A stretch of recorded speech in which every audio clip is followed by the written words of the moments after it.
Good morning and welcome to the KRBC Chronicles. I'm Bella Bays. And I'm Maurice Boado. Today we'll be bringing to you the current updates involving empires, trade, and conflicts around the world. This newscast is brought to you by the Dutch and British East India Company. The Dutch and British East India Company have shared their wealth with us in order to bring today's news to you. Our reporters Charlie and Kellen will show you what makes these empires great.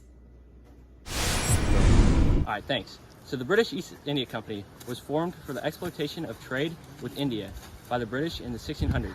Starting as a trading body, the company became involved in politics and acted as an agent of the British imperialism in India.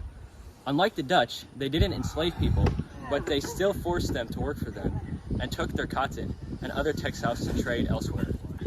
That's all. Now back to you, Kellen, in Indonesia. Thanks, guys. So I'm here on an Indonesian island that is being taken over by the Dutch East Indian Company. Right? The Dutch East Indian Company is a private trade company founded in 1602 by the Dutch government. It's quickly become the most powerful trade company in the Indonesian islands. So here, as we can see, the Dutch are currently taking over one of the Indonesian islands.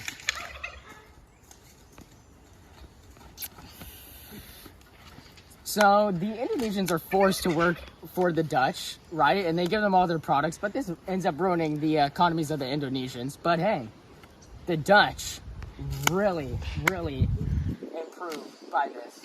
You know, this helps us a lot. So, go Dutch. Moving southwest to India, the Mughal Empire has created a religious divide between the Hindus and Muslims, but has recently been working towards accommodation of Hindu majority through Emperor Akbar. He has abolished payment of tax by non-Muslims and created an overall policy of toleration. So far, this has created reactions among both religious parties, and we will update you as new developments arrive. Now heading to our reporters in the British territories who have updates on the events occurring in the colonies. All right, we're here in the European colonies, where the Europeans or the settlers left Europe to escape from European society. So we're just here to check on how they're doing. Yeah, so here they're doing good. Most of them are farmers here. They mainly grow crops like corn. They have a new bird called like turkeys, and that's about all that's going on over here. Hey, where are you going with all that silver? Oh, me? I'm selling this to China. Did you hear? This is what they use to pay their taxes. I'm about to be rich. Man, we gotta get ourselves some silver. Yeah. Moving over to China, the Qing or Manchu dynasty recently launched imperial expansion because of security fears. Leaders from Manchuria are ruling over this dynasty and are forbidding intermarriage just like the Mongols did centuries ago. The conquered territory ruled separately from the rest of China with the court of colonial affairs. They imitated Chinese ways, but they did not assimilate the conquered people. My prediction is that the Qing dynasty will expand the territory of China in the long run. Now we'll discuss more entertaining topics like the play that all the critics are raving about, Macbeth. What's up, guys? I'm here at the Globe Theater today to talk to you about Macbeth, the latest play from William Shakespeare that the critics are calling a must-watch. This is a tragedy that involves three witches that foretell the future, which leads to the murder of the king and then more killings. If this sounds good to you, then come buy your tickets now and come see it for yourself. Now, up next on our broadcast, we have an interview with a sailor from the transatlantic slave trade. I'm here with a sailor that has first-handedly encountered this transatlantic slave trade. What's your name? My name is Alfred Wilson II. Okay, Alfred. So it's known that you're one of the lead sailors here. Is that correct? Yes, but I'm not so proud of that. Other societies are benefiting from this trade. These people being traded are put through harsh conditions that take away their human dignity. And how are societies benefiting from this? Some places like the Americas depend on slavery since the economy relied on it for agriculture, cotton, and sugar industries. In other places like Europe, slavery was not prominent, but it was still used for forced labor. Oh, okay, I see.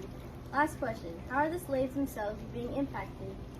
Slavery took on racial motives as it was being based off of skin color. They do not receive equal treatment in societies that promote equality. That is very unfortunate to hear. Thank you for your time, Mr. Wilson. Back to you, Reese. Thank you, Reese. Oh my gosh, breaking news over in Salem where our reporters are live on the scene of an intense witch hunt. All right, guys, we are live here on the scene. Things are getting intense. Yeah, we're gonna go join this witch hunting group. Okay, they've caught 9 witches already and hung them all. Let's go meet the crew. Yeah. All right, guys, so why do you think there's a real witch in there, huh? I was taking a hike, and I still met this lady, and the next thing you know, I was sick.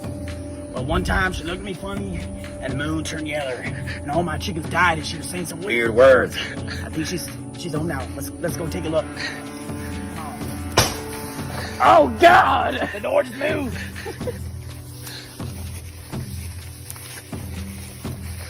Come on.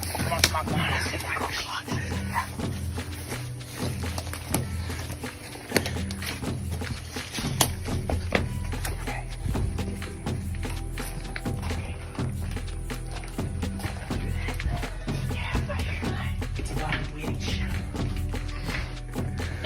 What's her name, huh? I don't know.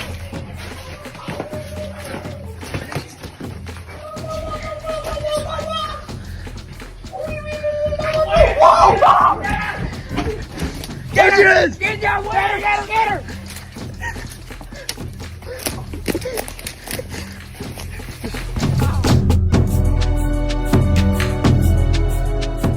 The trial of the accused witch. The judge for this is John Hawthorne. So far 200 witches or people have been accused of being a witch, and of those 200, 19 have been executed. So we're gonna go see. Today we'll make it 20. Come on. So, I've heard that you've been performing witch rituals in the woods. Is it true? Nothing? That's all I need to hear. Guilty. I ain't doing nothing. Stop! Ah!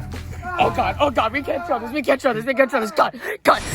Wow, that's crazy, bro. Anyway, that's the end of the 10 o'clock KRBC Chronicle newscast. See you next time. Make sure to comment, like, and subscribe. What?